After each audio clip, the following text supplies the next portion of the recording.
All right, everyone, welcome. This is Andy, and I'm with my brother Sean. We are Duel Bros, and we're going to get in here and talk a little SEC football action. First, I want to. What are you doing? Well, First, Duel I want to Bros, we gotta introduce. fight. Oh, okay. First, I want to introduce my brother. This is Sean. Say hello, Sean. He's wearing the obnoxious Alabama jersey. Hello, Sean. Who are you gonna introduce second? Myself. Oh, And you notice that I'm totally neutral here, so I didn't come just trying to piss every SEC fan off. I was no, it trying to just be as just means that you're not a real fan, is what it means. oh We talked about this. Lack of stuffed animals for your kids, the lack of a jersey. oh no, Come on, sir. man, buy in. Here, where's my knife? I'm gonna cut my. I'll show you the orange. I'll show you the orange. So There's a anyway, doctor you we're need to see about that, by the way. no, I do not cut myself. So, but if I did, I'd bleed orange. Just know it. I'd bleed orange. So yeah, what we're going to do is we're going to talk a little SEC football. We're going to kind of break up the East and the West, and I almost kind of did the opposite, the East and the West. Anyway, We'll we're going to break. flip the screen. Yeah, exactly. We're going to go ahead and talk a little bit about the best players that we see in the East and the West, and we do have some rules. Go ahead, Sean. There are rules. There you go. So there's a little Walking Dead humor for you. Yeah, basically what we're going to do is Sean's going to choose three players that he thinks that we should watch out for this year in the SEC West, and I'm going to pick three players from the SEC East. I'll tell you what, man, this was actually kind of a hard selection.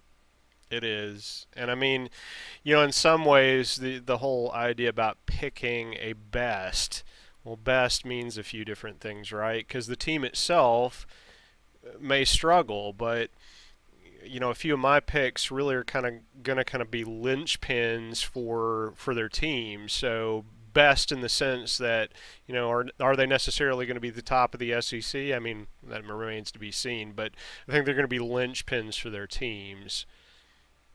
Yep, same here. And oddly enough, my selections were all on the offensive side of the board there, and no slight to any defensive player. Maybe what we'll need to do is have another video and talk more about the defense. But obviously these offensive players are in the spotlight, and man, I've got three really good ones. Why don't we start with you, Sean, and you go ahead and select what your first team is. Dear God, don't let it be Alabama. No, I'll save the crown jewel for last. So Barf. I'll go with my least of the favorite picks in terms of teams, but Oh, still kind of an we know interest. where this is going. But still an interesting thing to talk about. So my first choice It's Auburn. is Jarrett Stidham. So he opted to return this year, and he's on the early Maxwell Award watch list. I don't think you can look at his stats and not see that there's a lot of measurables that he brings to the table.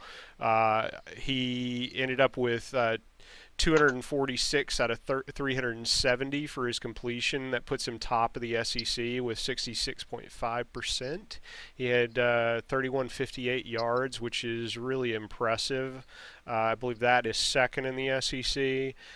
He had 8.54 yards average per attempt. He had 18 touchdowns, 6 interceptions, but the big thing that is the big question mark for me, I don't think anybody really questions whether or not he is the real deal by himself. But unfortunately, as we know, a quarterback, it's very difficult for them to take the whole team on their shoulders. And while Auburn has remained a powerhouse in terms of their defensive skill set, one of the things that they struggled with last year is keeping opposing defenses off of Stidham. He had 35 sacks against him. What makes that a little bit more concerning is when you consider the fact that they lost two of their key blockers in Braden Smith and Austin Golson. and I just think it's problematic. Whether the rest of the offensive line sort of shores up and draws that red line and figures out how to keep opposing defenses off of him, I don't know. But the other thing that really concerns me a little bit is, I mean, I guess it doesn't really concern me, but you get my point. Yeah. But the other thing that is concerning for Auburn is the fact that the running back that is most likely to take the next torch for them in terms of their starter is a guy named Cam Martin. He's got a little bit of an unusual set of measurables. So he's 193 pounds and 5'10", which is really pretty small for a running back. He may be awesome. I don't know. I'll confess I haven't watched a lot of stuff on him, but I just worry a little bit that in a pinch, your running back often does a lot of blocking for the quarterback. I worry a little bit about the measurables there and his ability to have that little bit of X factor in a pinch with their offense. The other thing that's kind of, I guess the proof is going to be in the pudding is they're going to face some pretty stiff competition right out of the gates. I mean, they start their season against Washington. And as you know, Auburn has struggled in the early season against a lot of their opponents. They're usually a late season team. So Where's that game being played? Do you know? I don't recall, no. But, I mean, you think about last season, they're losing the 20-0 lead they had against LSU, losing to Central Florida in the postseason. There's a lot of question marks on that Auburn team. They're going to need to figure out, and if they don't figure them out, Malzahn's going to have a lot of splaining to do. I think Auburn fans are only going to have so much appetite for struggling. It's such a love-hate relationship, isn't it? Yep. Yep. The other interesting thing about their running back situation is they have had 9 consecutive seasons with a 1,000-yard rusher. It'll be interesting to see whether they find, if this new running back of theirs really kind of takes up that mantle, is able to deliver a 1,000-yard rushing season. So I don't know. That's my pick. Awesome. Yeah, I guess. Boy, that's going to be interesting to hear Auburn fans and what their rebuttal is to that. By the way, I do want to point out that Auburn also has to play both Georgia and Alabama on the road this season, which will not be an easy slog for them. No, that'll definitely make it tough for sure. Okay, well, I guess I'm going to go ahead and jump in here. This guy just kept popping up in my mind. And by the way, I had several guys on here that I definitely could have named in this list. It was really kind of like just, almost like closing my eyes and picking. But the first guy that comes to mind with me is a guy by the name of Deebo Samuel. And he's a guy from South Carolina, finally returning after his devastating junior year where he suffered an injury, I think, like the third game or something like that. But in the first game of the season, he played against NC State, and he had 5 catches for 83 yards, 2 touchdowns, returned the opening kickoff for a touchdown. And then in week 2, he played against Missouri. Once again, returned a kickoff for a touchdown and finished with 5 catches and 45 yards, and then also ran the ball 2 times for 30 yards. So, and an extra touchdown. Man, this guy is something spectacular. If you just took those 3 games, and even in the week 3 when he played Kentucky, the first play from scrimmage, he caught a 68-yard touchdown pass from good old Jake Bentley. So, I think that this guy could be the special little ingredient that Jake Bentley needs. He was a little inconsistent at times last year. I think that you're going to see a little bit of a renewal on offense. Excited to get him back. They're going to have it's going to be interesting because I know they have a new offensive coordinator there as well. Brian McClendon. So Yeah, and yeah. I mean, compared with how Kurt Roper did, I think that Brian McClendon is at least a spark for them. Yeah. Well, Muschamp didn't. He said that he was very confident in that pick. So it'll be interesting to see. I think that they have. The thing about Muschamp is so funny is he's always struggled on this side of the football, right? I Mm-hmm. mean, this was his whole thing in Florida, but I don't know, man. I kind of like South Carolina this year. I think they've got some key players in the right places, and they're definitely doing a much better job on the recruiting trail. I think Debo Samuel's the guy. He's a little undersized. He's 6 foot 6'1". That's not really your stereotypical quarterback or wide receiver. Sorry. But yes, I definitely think that he, especially on the special team side of the ball, man. I mean, I think he could be something really fantastic for South Carolina. See him doing big things. Yeah, it'll be interesting to see if they can develop a rushing game. That's kind of almost the bigger question mark for me. But I don't know that I'm completely sold on Muschamp yet. But I guess we'll see. It will be interesting. All right, so my second pick will also be another Alabama rival. I might be a little bit Well, let me guess. Alabama-centric here, but LSU. you are correct, sir. My My second gosh. pick is Greedy Williams. So he is a second-year cornerback for LSU. Had an outstanding freshman season. He had 38 tackles, 11 passes defended. He led the SEC with 6 interceptions. Really impressive stats for a freshman. They're already talking about him as an NFL draft favorite. So a lot of buzz around this guy. Runs around with an engine. So I'm really interested to see. LSU is kind of another one of those teams that excels on defense. So Yep. I'm a little bit more comfortable in that pick and him continuing to be successful in that role. Where LSU is going to struggle, I think, is probably on the offensive side of the ball. They certainly did last season. They ended up 54th in yards per game, 84th in passing. They lost to Troy. Their last 10th win season was back in 2013. So a lot of real big question marks for me on the offensive side of the ball. But I don't think anybody could ever look at LSU's recruiting and look at the skill set that they're bringing back to the table on the defensive side of the ball and not know that they're going to be a hard team to deal with in terms of being able to score on them and move the ball. Yeah. Yeah, I'm curious to see what happens there in LSU. I'm just not sure that I am sold on Ogeron, but I'm not. Coach O. But he sounds like Cookie Monster, and that amuses me. So. Oh, dude, he definitely needs to stay in the SEC. I don't care. He's in the West, man. I don't worry about that. We play them like every 3 to 4 years.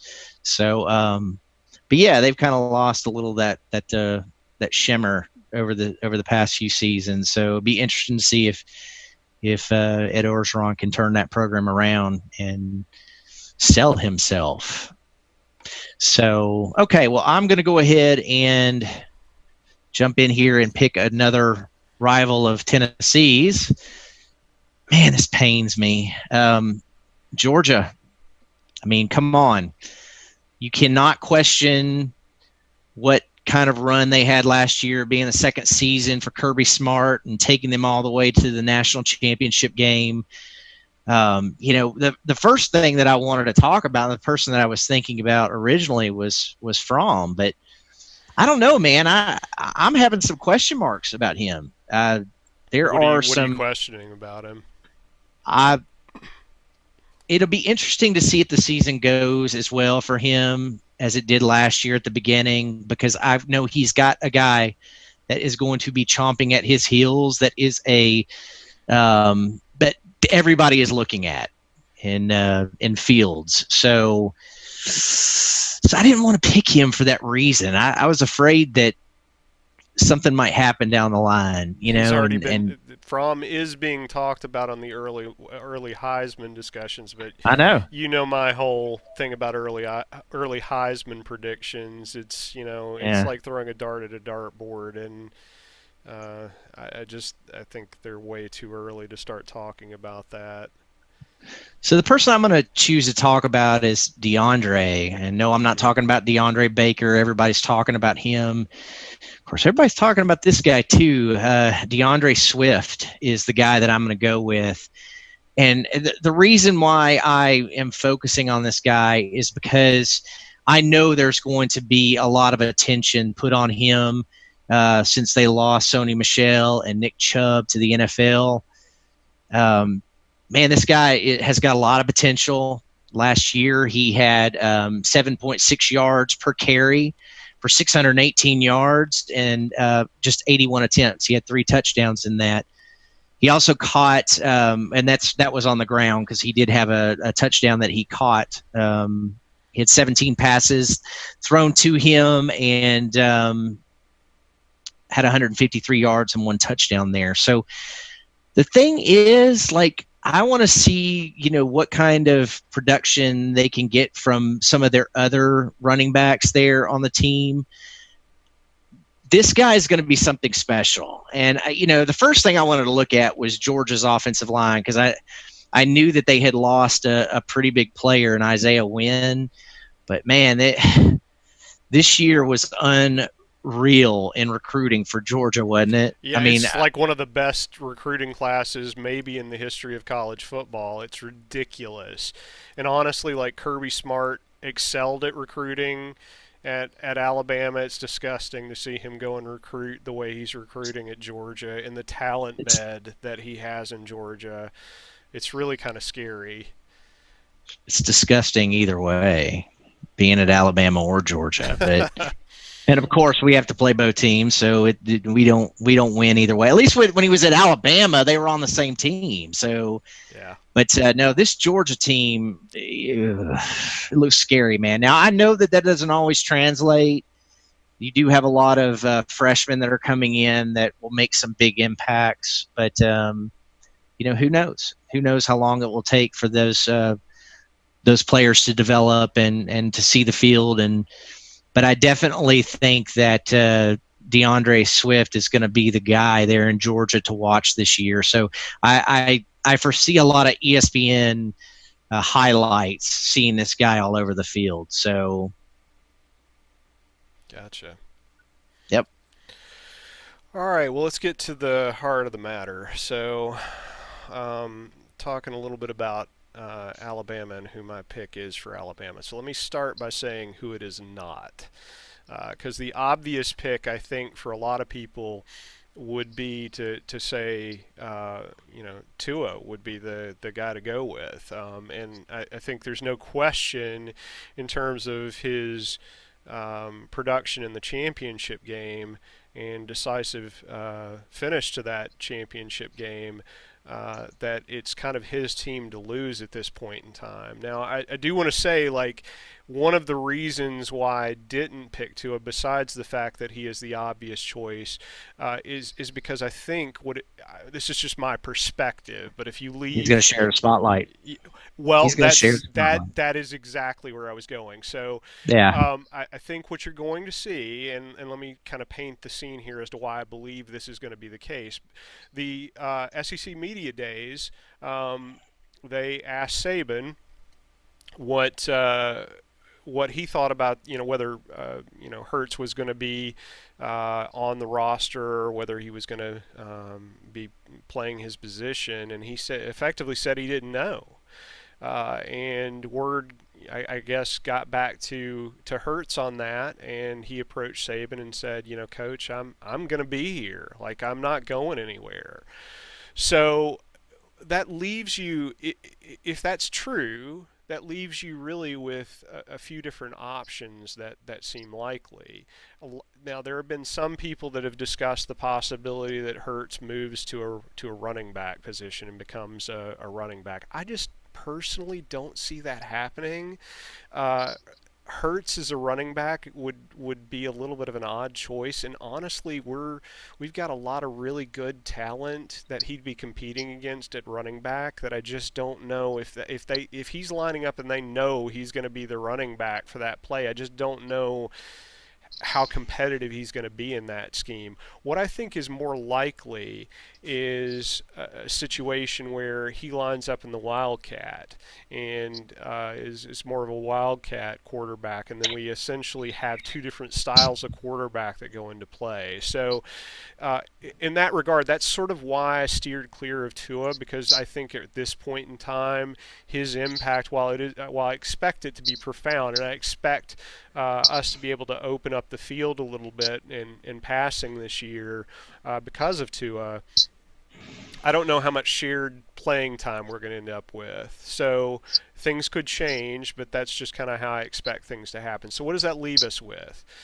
Well, my pick is actually Najee Harris. Najee Harris is coming back for his second season, coming out of a season where he didn't get a lot of playing time. He had I think 61 carries total, and a lot of that was in cleanup.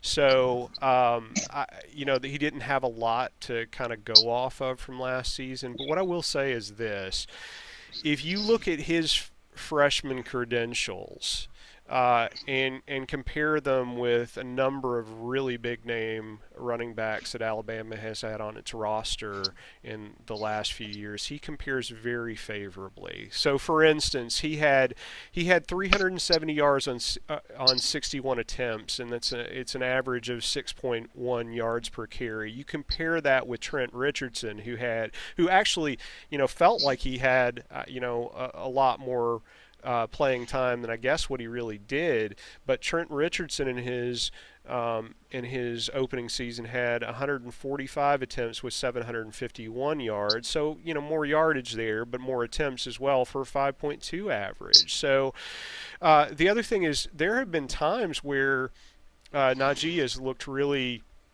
explosive, and his measurables, his X factor is sort of off the chart. So he's going to be obviously working behind Damian Harris, who is our starter, and obviously Damian Harris is probably going to get a fair amount of the attention, so it's not like he's going to be the featured back. But what I expect to see, particularly given his sort of expressed displeasure at not seeing more playing time, the fact that he has a very close relationship with Tua, and Tua sort of trusts him implicitly as sort of a player that's there as his outlet. And has played with him in a lot of cleanup duty. I think you're going to what I expect to see is to see a big step forward this season. I think he will benefit greatly from being not just a back that gets in cleanup duty, but is in a rotation with Damian Harris. I think if I were to put my money on the whole thing, I think that he could very well be the next great back at Alabama. I just think he has those kind of measurables. Do you think he's actually going to take over the starting position there at Alabama? Well, I mean, this season will be the true test of that, I think. But I think if you see him go into the regular rotation this season, and I think you will, then I think, and if he performs well, then yes, I think he will be the next starting back. Nick Saban just keeps feeding him in. Oh, it drives me crazy. Y'all notice how Sean went on quite a bit with Alabama. Surprise, surprise. Anyway, I almost fell asleep there. I don't know about you guys, but no, I'm playing. No, I'm going to just really quick jump in here and just, say this. I don't really want to slight anyone or anyone's team here. there were a few guys, honestly, that I wanted to talk about. This last one was hard, and one of the ones that I don't want to slide is Benny Snell, but from Kentucky. But since I did talk about a running back in Georgia, I am going to I'm going to go ahead and go with my team, Tennessee, and throw that name into the hat, into the mix. It's a shocker. Okay. Yeah. Well, I have some reasoning here. Okay, and hear me out for a minute. So Tennessee, the reason why I think this is such a big deal is because Tennessee has been abysmal on the offensive line for the past several seasons, right? I mean, they just were awful under Butch Jones. So, they do have Trey Smith, and Trey Smith is who I'm actually choosing here for this last spot. He is an Outland Trophy watch list candidate, and man, I'm telling you, the guy's just a beast. He could really start on any college football team in all of college football, including your beloved Alabama. So I think that he is going to lead the charge, and I can see that if he can get some support from some other players like Drew Richmond and some of the other linemen there, I think that man, this guy's gonna do some big things for our running game this year and open that line up a little bit more and give our quarterback some time to pass the football, which is going to be very needed. So. And not only that, but last season he became the first Tennessee freshman to start at left tackle in over 30 years. So that tells you not only about his skills, but the legacy, that's been at Tennessee with linemen and such. This guy could be the real deal, and I think that he is probably the best that has been there, maybe ever. So, but again, I don't want to slight some of the other schools or some other honorable mentions. I had thought about some obvious ones like Drew Lock. That's another guy that I would have liked to talk a little bit more about.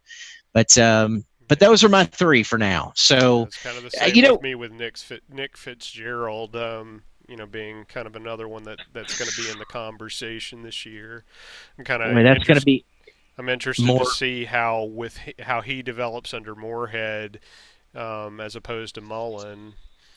I think that one's going to be really interesting because in his offense, there's a lot of dependency upon the quarterback and making decisions and such. So, they got a good one there. They got a senior leader.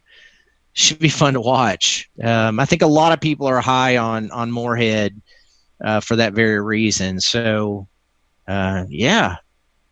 Well, guys, thank you so much for tuning in. I promise to have more detailed, fun talk in the near future.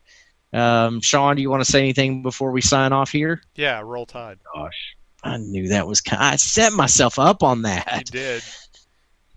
Big time. I'm learning here. This is video number 1, so we're rolling with the punches, but I'm gonna learn as this thing moves forward.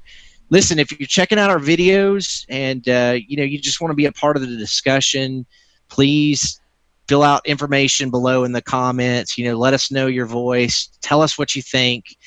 Try not to be too hard on me, but you can be as hard as you want to on Sean. That's absolutely fine. Because I'm tough. And I can take it. Anyway, also, so subscribe down below, like our video, and then also if you want to check us out on duelbros.com, I promise there's a whole lot more to come there. We're going to be doing a lot of polling and surveys, and you'll be able to see a lot of the top trending football articles and such there. You can pick your favorite really bad nicknames for Tennessee. No, I don't think we're going to do that one. So I don't know, maybe twist my arm. We'll see how things go at the end of the season. Fair enough. Yep. Cool beans. Well, thank you guys for checking in, and we'll see you soon. Peace. Later.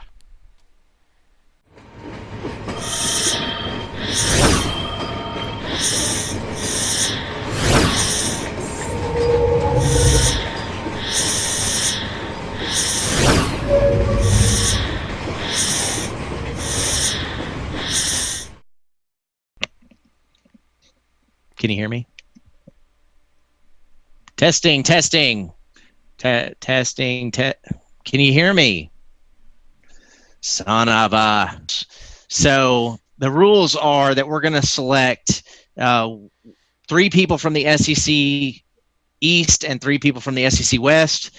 Sean, because of his obnoxious jersey, you notice here that I just came neutral today. It And just means you're not hardcore enough. We talked about this. Uh-oh, Andy. You locked up on me.